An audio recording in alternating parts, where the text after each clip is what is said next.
نگاه به مطبوعات. نگاه به مطبوعات. برنامه گزارشات مهم یک هفته. در این برنامه گزارشات سیاسی، اقتصادی، اجتماعی، فرهنگی و ورزشی یک هفته غزنی، افغانستان و جهان را شنوا باشید. این برنامه را روزهای پنجشنبه ساعت 8 صبح و تکرار آن را ساعت 6 شام همین روز از رادیو ملی غزنی فراموش نکنید. نگاه به مطبوعات.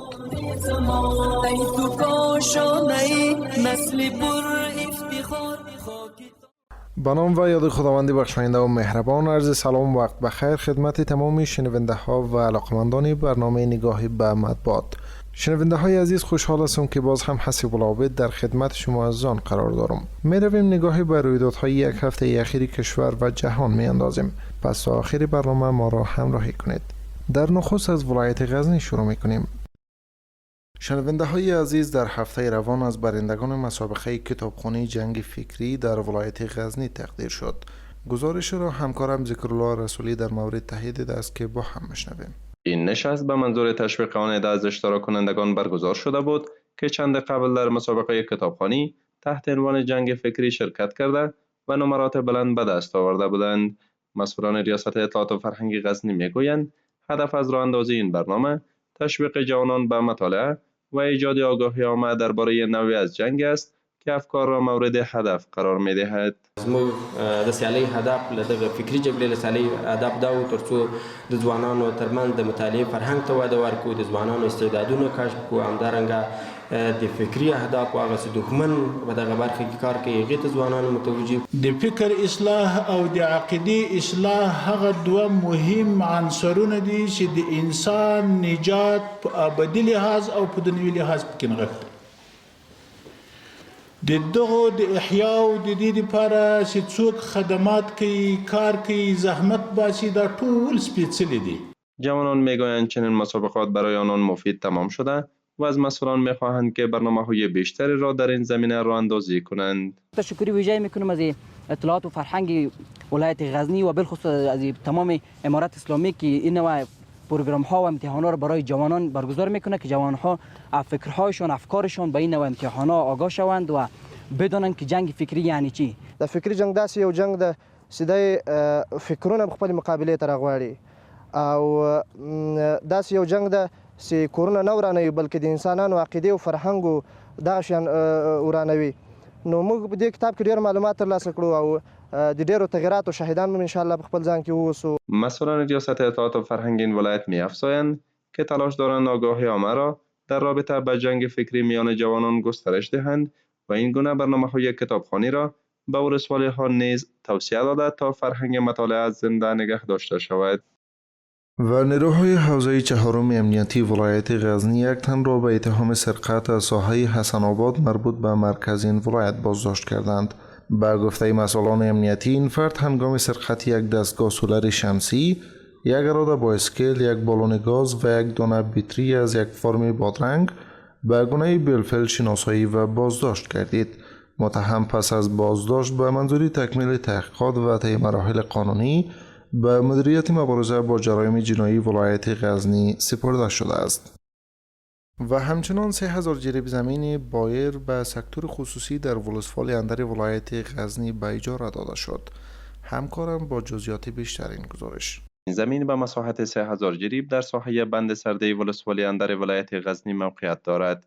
مسئولان میگویند که این ساحه به منظور کشت زراعت، احداث باغ‌های مثمر و ایجاد فرم‌های مالداری به یک شرکت خدمات زراعتی خصوصی به گونه اجاره داده شده است.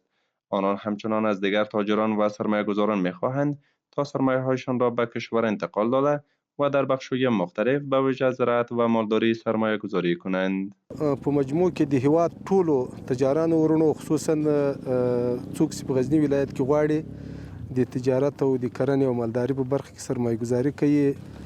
پیغام دا ده چې تاسو راسئ د موږ د کرنې ریاست د ولایت مقام او حتی په مجموع کې د وزارت زراعت دروازې تاسو په مخ باندې خلاصې دي، کولای شئ ښه په ډاډه او په اطمینان باندې دلته سرمایه‌گذاري وکړئ. ما شخصي 3000 جرابه مځکه نیولې په 2500 روپۍ افغاني جراب ده نو د حکومت په امر او د شیخ صاحب په امر مې نیولې دي. دلته به 1200 جربه به مکمل باغونه وي، هره میوه به وي چې کومه د ما پلان ده هغه پلان به مکمل دلته عملي کېږي، هلته به کار کېږي. نور به انشاءالله غریب ولس دلته ډېر کار پکې کوي او غریب ولس ته به انشاءالله ځمکې ورکوو چې غریبانان کوم خلک چې په سړکو ګرځي او سوالونه کوي هغه به انشاءالله تعالی دلته راځي، کار به کوم ماښام به خپل معاش وړي. در همین حال باشندگان ولسوالی اندر از واگذار این زمین ها به شرکت های خصوصی و اشخاص ابراز خرسندی کرده و میگویند که با آبادی این ساحه برای اقشار مختلف جامعه زمینه کار و اشتغال فراهم خواهد شد. الحمدلله دا ډیر کار وسلو. دا د غریبو خلکو دلته څو ګټې دي پکې، د غریبو خلکو ګټه سته پکې، د روزانې دیوالو خلکو ګټه سته پکې. یعنی که په ټول افغانستان کې دغه ځمکې دغه خلکو ته ورکه او هغه مستحق وي، داسې مستحق چې هغه ځمکه ونه لري او هغو خلکو ته ورکه، موږ ډیر پرې خوشحاله کیږو. ډیر زیات خوشاله یقین دی اوس چې نن په چا خبر ته په جامو کې نه جاي په دې خاطر شي دلته یو غریب ولس ته یو نفع، یو کار، یو روزگار پیدا شي، نو دا ډیره خبره ده. ولایت غزنی به دلیل داشتن زمین‌های وسیع زراعتی و منابع آبی از ظرفیت‌های مهم در بخش زراعت و مالداری برخوردار است. در سال‌های اخیر ریاست زراعت، آبیاری و مالداری این ولایت تلاش کرده است تا با واگذاری زمین‌های بایر به سکتور خصوصی زمینه سرمایه‌گذاری، افزایش تولیدات زراعتی و ایجاد فرصت‌های کاری را فراهم سازد. و نظارت دوامدار صحت‌عامه غزنی برای بهبود خدمات صحی در غزنی.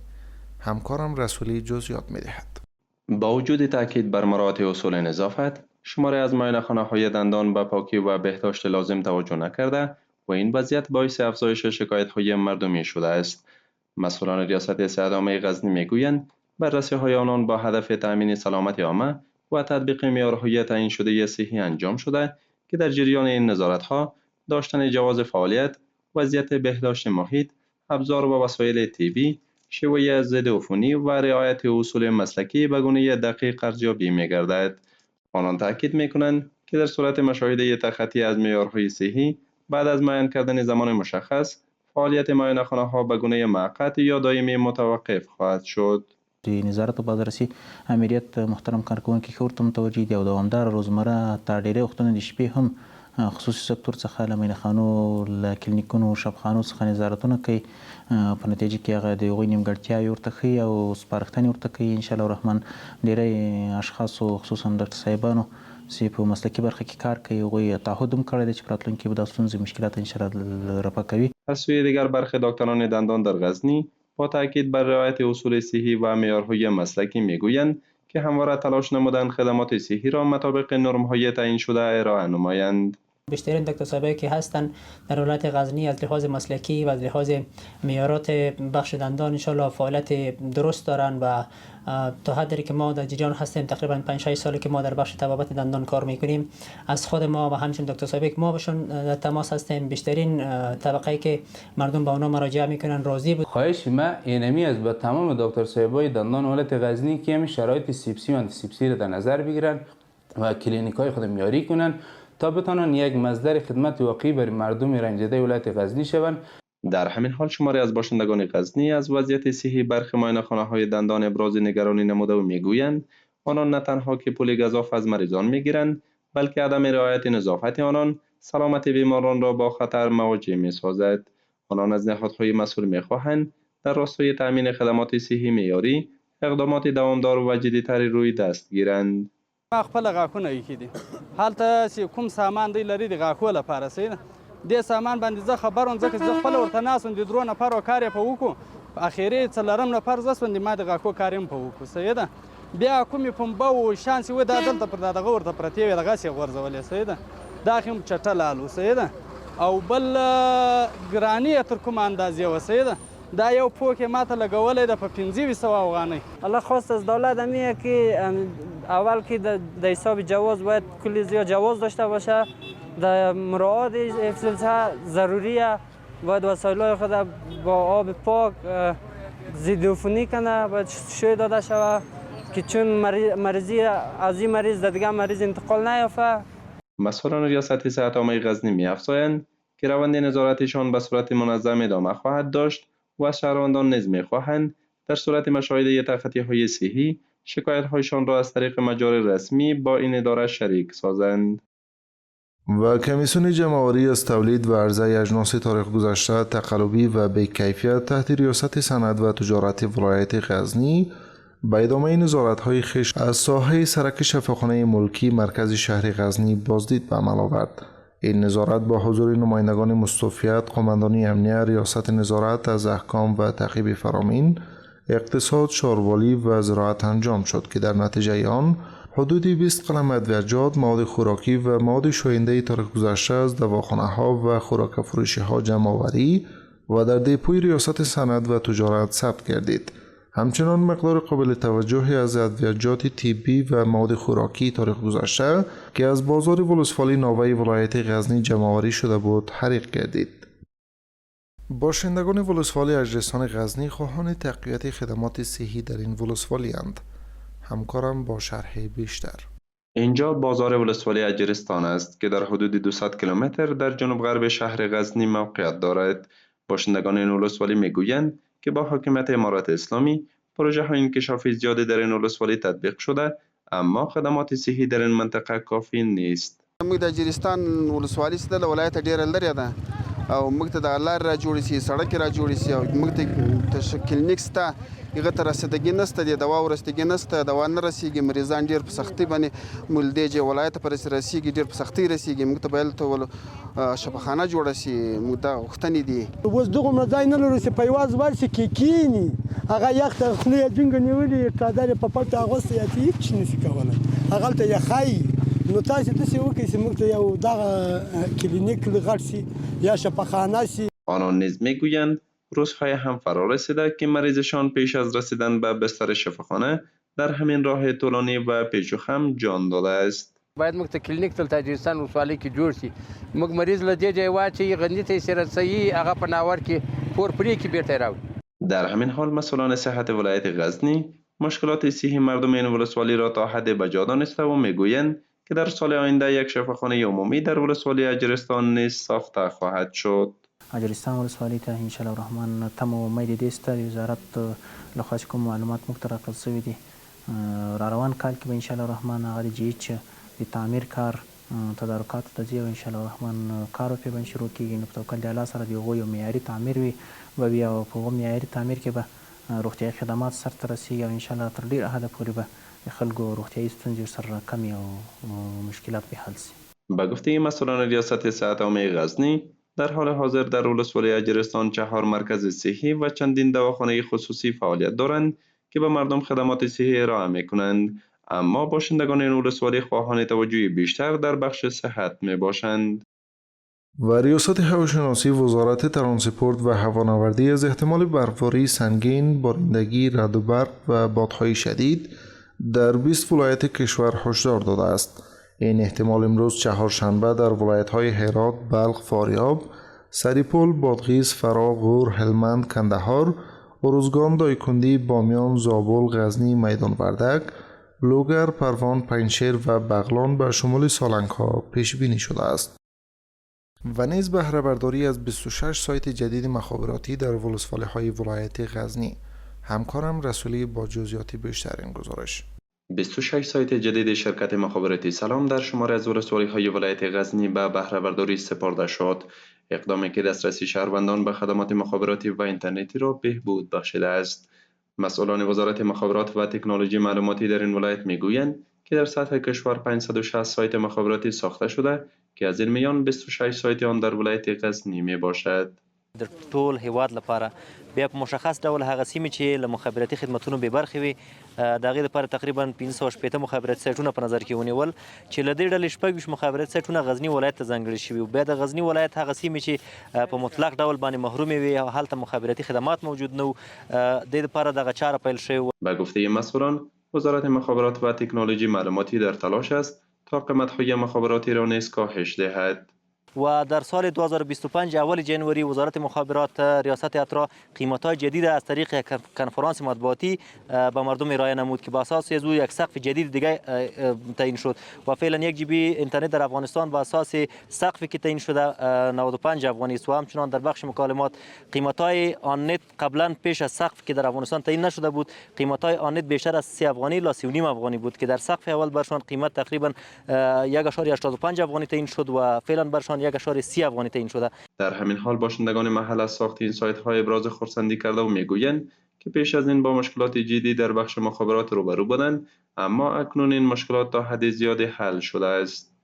زه خپل یو تعجب مثال درکوم چې کله بم یو وایس مسیج چرته لیږل نو ما وزرم ډیر د یری به بام ته ختم خو اوس لله الحمد د سیټو په جوړېدو سره په کور کې ناست یو یعنی ام انټرنیټ کار کوي ام تلیفون کار کوي یعنی خلق له سہولتو سره زیات سہولتونه ورته برابر شوي دي. له دې خو بیخي زیات موږ خوشحاله یو او مخکې موږ ستونزې وې بامو کې به بامو ته به خاتو یا بالته موږ مثال واتساپ و دا شیان کاتو او ثبتیانې به کولې کته یو څه کار نه کوه اوس په عین حال کې کوټو کې هر ځای کار کوي نو ډېر ځین خوشحاله یو. گسترش شبکه‌های مخابراتی در ولایت غزنی در حال ادامه دارد که پیش از این شمار از ولسوالی‌های این ولایت با کمبود پوشش مخابراتی روبرو بودند، مشکلی که با بهره برداری سایت‌های جدید تا حد زیادی کاهش خواهد یافت. و به نقل از خبرنامه دفتر مطبوعاتی مقام ولایت غزنی جلسه کمیته استرداد و جلوگیری از غصب زمین با حضور الحاج مولا عبدالصمد جاوید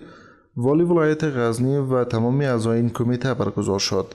پس از ارائه گزارش کاری کمیته در خصوص موضوعات مهمی که کار روی آن جریان دارد بحث و تبادل نظر صورت گرفت. همچنین کمیته اعلام کرد که کار زمین‌های پارک‌های صنعتی اسفنده به پایان رسیده و قرار است این پارک به زودی در اختیار صنعتگران قرار گیرد. و بازداشت 2 تن همراه با 33 کیلوگرم مواد مخدر در غزنی. همکارم گزارش می‌دهد. منصوبان امنیتی ولایت غزنی در مربوطات ساحه کتل روزه این ولایت در شاهراه کابل قندهار 2 تن را بازداشت کردند که می‌خواستند 33 کیلوگرم چرس را از ولایت کندوز به هلمند قاچاق نمایند. دغه کسان خو د هلمند ولایت اصلي اوسیدونکي دي. 33 کیلو چرس د کندوز ولایت څخه هلمند ولایت ته وړل. ولس ته مې پوره اطمینان او ډاډ ورکوو او ولس نه مې دا غوښتنه ده چې په دې باره کې له موږ سره کومک او همکاري را سره وکوي. این نخستین بار نیست که مقام‌های امنیتی در غزنی جلوی قاچاق مواد مخدر را می‌گیرند. چند روز پیش نیز 55 کیلوگرم انواع مختلف مواد مخدر در این ولایت کشف و ضبط شده بود. و همچنان در هفته روان نزدیک به 200 تن از مجاهدین از انستیتیوت اداره و حسابداری ولایت غزنی فارغ شد. همکارم رسولی در مورد گزارش می‌دهد. به گفته مسئولان این مجاهدین یک دوره 2 ساله آموزشی را در بخش اداری و مدیریت با موفقیت به پایان رسانیدند. آنان از فارغان خواستند تا پس از فراغت وظایف خویش را به گونه خوبتر انجام داده و در برخورد با مردم اصول مسلکی و اداری را رعایت کنند. چې د دغه ستړي ملت لپاره د دغه ستړي ولس لپاره د خدمت جوګه او مصدر وګرځېږي هغه ملت یقین وکړه که سړی قسم وکوي که په ټوله دنیا کې په موجوده ډول کې دغسې ملت وي لکه د افغانستان ملت چې دی دغسې جوهري خلک وي لکه د افغانستان.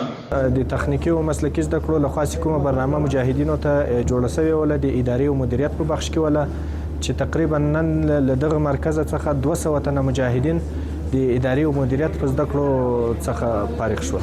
در همین حال مجاهدین فارغ شده نیز از فراهم شدن زمینه آموزش ابراز خرسندی کرده و میگویند که با اصول و طرزالعمل‌های اداری بیشتر آشنا شدند. تاسو باندې چې کارو سره ډیر نه وبلد خو کله چې موږ ته د زده کړې شروع سولې ان شاء الله الرحمن له اوغه تر دا اوسه پورې د موږ کارونه لا نور هم په مخه باندې ولاړ.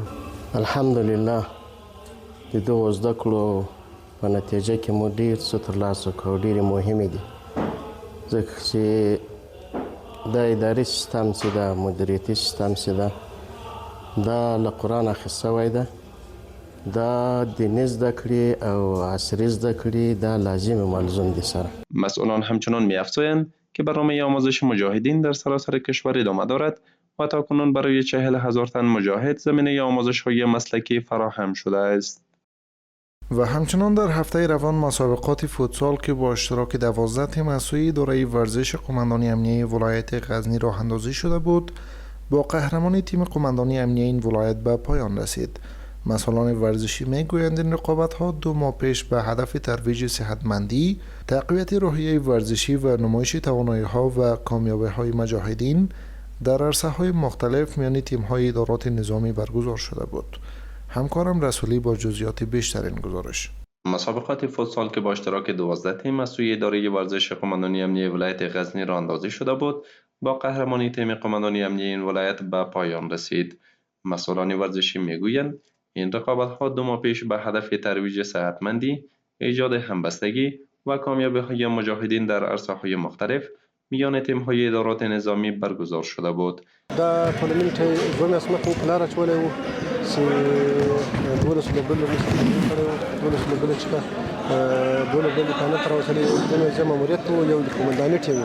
بالاخره د قومنداني ټیم په ګټه پای ته ورسېدو او هدف هم له دې لوبو څخه دا و ځکه مجاهدین مخکې په سنګرو کې وو، انشاءالله ورې کامیاب وو، نو اوس په هر ډګر کې به کامیاب وي انشاءالله. در همین حال مجاهدین ورزشکار از راه اندازی این مسابقات ابراز خرسندی کرده و میگویند ورزش برای حفظ صحت جسمی و روحی بسیار مفید است. آنان همچنان خواهان برگزاری مسابقات ورزشی بیشتر در آینده شدند. امروز هم مجاهدین از نشان دادن که در هر عرصه و در هر بخش انشالله قهرمانی کرده میتونن و در هر میدان انشالله مجاهدین از خود هر قوت و انرژی که باشه خرج داده میتونن. دیگه شما همه چی رو مشاهده کردین که همه قسم از مسئولین خواهش میکنیم که همچنان چیزهایی رو برگزار کنن از خاطری که مجاهدین صحتشان برای همه چیشان خیلی مفید واقع میشه. این روزا موالی از مشارک از مسئولین ممکن زیاد خوش هستیم که می رقم هر وقت باید شما تورنمنت جور کنه، یک سرگرمی ورزش خیلی خوب است، برای صحت خیلی فایده زیاد داره. این اولین بار نیست که رقابت‌های ورزشی بین تیم‌های فوتسال مجاهدین در غزنی راه اندازی می‌شود، بلکه قبل از این نیز چنین مسابقات از سوی قماندانی امنیه این ولایت به هدف تقویت روحیه ورزشی و نمایش توانایی‌های مجاهدین در این ولایت راه اندازی شده بود. شنونده های رادیو ملی غزنی و علاقمندان برنامه نگاه به مطبوعات، این بود از آخرین رویدادها و تحولات اخیر در ولایت غزنی. سر میزنیم به ولایت های دیگر کشور. شنونده های عزیز، در آخرین مورد بر اساس فرمان اعلی قدر امیرالمؤمنین حفظه الله به 2000 خانواده عودت کننده در ولایت کندهار زمین توزیع شد. وزارت زراعت، آبیاری و مالداری میگوید که این زمین ها برای خانواده های مستحق از سوی ریاست شهرسازی و مسکن کندهار در شهرک جدید ولسوالی ژیری این ولایت توزیع شده است. و همچنان مولوی ذبیح الله مجاهد سخنگوی امارت اسلامی میگوید که کارخانه تولید دوای سونوفارما در کندهار در حال حاضر 192 قلم دوا تولید میکند. به گفته وی این کارخانه تولیدات خود را همچنان افزایش داده و تا پایان سال روان خورشیدی میزان تولیدات خود را 2 برابر خواهد ساخت تا 40% نیازهای صحی کشور را تامین کند. و در پی آتش سوزی اخیر در بندر کراچی پاکستان، مولوی آقا عامر فاروقی، اتشه تجارتی امارت اسلامی افغانستان همراه با شماری از تاجران افغان با عامر عزیز مسئول ترمینال بین المللی کانتینری کراچی دیدار کرد.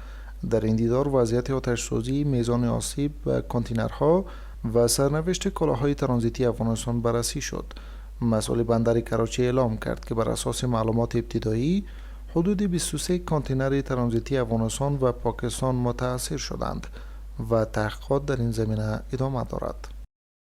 مولوی احمدالله زاهد معین وزارت صنعت و تجارت در جریان سفرش به بنگلادش با محبوب الرحمن معین وزارت صنعت و تجارت این کشور دیدار کرد. وزارت صنعت و تجارت میگوید که در این دیدار پیرامون امضای تفاهم‌نامه‌های تجاری، ایجاد تسهیلات بانکی، تعرفه‌های ترجیحی برای کالاهای افغانی، افزایش حجم تجارت و واردات ادویه و منسوجات به افغانستان گفتگو شد. این وزارت افزوده که دو طرف روی برگزاری نمایشگاه‌های مشترک در کابل و داکا، معرفی اتشه‌های تجاری در هر دو کشور و ایجاد یک کمیته مشترک برای رفع موانع تجاری توافق کردند. وزارت ارشاد، حج و اوقاف به منظور انتقال منظم و مسئول حجاج افغان به عربستان سعودی برای ادای مناسک حج سال 1447 هجری قمری قرارداد انتقال و بازگشت حجاج را با شرکت‌های هوایی آریان افغان و کامیر امضا کرد.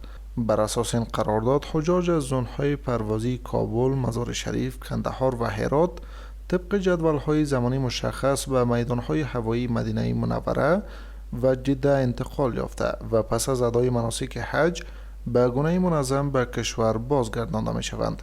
وزارت ارشاد، حج و اوقاف تاکید کرده است که بر اساس تنظیم پروازها و کیفیت خدمات ارائه شده به حجاج نظارت دوامدار خواهد داشت. و آغاز روند توزیع گندم و کمک‌های نقدی برای عودت کنندگان در کشور. روند توزیع گندم و کمک‌های نقدی برای عودت کنندگان بر اساس هدایت اعلی قدر امیرالمؤمنین حفظه الله به گونه رسمی در ولایت بغلان و دیگر ولایت کشور از سوی مولوی عطاالله عمری وزیر زراعت، آبیاری و مالداری آغاز شد. قرار است این روند در تمامی ولایت‌های کشور تطبیق شود. و روند توزیع پلیت‌های بین المللی برای بس‌ها، تاکسی‌ها و موترهای باربری بیرون مرزی که میان افغانستان و ایران رفت آمد دارند در ولایت هرات آغاز شد. مقام‌های ولایت هرات در خبرنامه می‌گوید حدود 600 بس و تاکسی و نزدیک به 7000 موتر باربری این پلیت‌ها را در مدت کوتاه و مراحل ساده دریافت خواهند کرد. این روند به هدف بهبود نظم ترافیکی، تسهیل رفت آمد وسایط و تقویت همکاری‌های ترانزیتی با کشورهای همسایه آغاز شده و قرار است در سایر ولایات نیز اجرا شود. شنونده ها و علاقمندان برنامه نگاه به مطبوعات، این بود از آخرین داشته ها و رویدادهای اخیر ولایت غزنی و کشور. سری میزنیم به رویدادهای خارج کشور. در هفته روان رویترز گزارش داده که نیروهای امریکایی از پایگاه هوایی عین الاسد که محل استقرار نیروهای تحت رهبری امریکا در غرب عراق بود خارج شدند. وزارت دفاع عراق با تایید این خبر اعلام کرده که پس از خروج نیروهای امریکایی، اردوی این کشور کنترل کامل پایگاه هوایی عین الاسد را در دست گرفته است. و همچنان به نقل از رسانه‌های بین المللی شمار کشته شدگان ناشی از برخورد دو قطار مسافربری در جنوب اسپانیا به 39 تن رسیده است. بر اساس گزارش در پی این رویداد 10 تن دیگر نیز زخمی شدند. این رویداد که روز یکشنبه هفته روان رخ داده به دنبال آن خدمات قطار میان مادرید و شهرهای اندلس از جمله سویل، مالاگا، کوردوبا و هولووا لغو شده است. و همچنان شمار جانباختگان ناشی از آتش سوزی در یک مرکز تجارتی در شهر کراچی پاکستان به 14 تن افزایش یافته است. بر اساس گزارش در پی این آتش سوزی بیش از 50 تن دیگر نیز مفقود شدند که جستجو برای یافتن آنان ادامه دارد. گفتگوی تلفنی رؤسای جمهوری سوریه و امریکا. احمد الشره رئیس جمهور سوریه روز دوشنبه هفته روان با دونالد ترامپ رئیس جمهور امریکا گفتگوی تلفنی انجام داد. خبرگزاری دولتی سوریه گزارش داده که در این تماس تلفنی دو طرف بر اهمیت حفظ وحدت و تمامیت ارضی سوریه، حمایت از تلاش‌ها برای ایجاد ثبات و تضمین حقوق و حفاظت از کردها در چهارچوب دولت سوریه تاکید کردند. دو طرف همچنان توافق کردند که به همکاری در مبارزه با گروه داعش و از بین بردن تهدیدات آنها ادامه دهند. شنونده های رادیو ملی غزنی و علاقمندان برنامه، این بود از آخرین داشته ها و رویدادهای اخیر غزنی، کشور و منطقه. امید است که تا این لحظه ما را همراهی کرده باشد. تا برنامه بعد که بازم من حسب العابد در خدمت شما عزیزان قرار میگیرم. شما را به خداوند به همتا و مهربان میسپارم. پیروز، شادمان و کامگار باشین. الله نگهدارتان. نگاه به مطبوعات. نگاه به مطبوعات. برنامه گزارشات مهم یک هفته. در این برنامه گزارشات سیاسی، اقتصادی، اجتماعی، فرهنگی و ورزشی یک هفته غزنی، افغانستان و جهان را شنوا باشید. این برنامه را روزهای پنجشنبه ساعت 8 صبح و تکرار آن را ساعت 6 شام همین روز از رادیو ملی غزنی فراموش نکنید. نگاه به مطبوعات.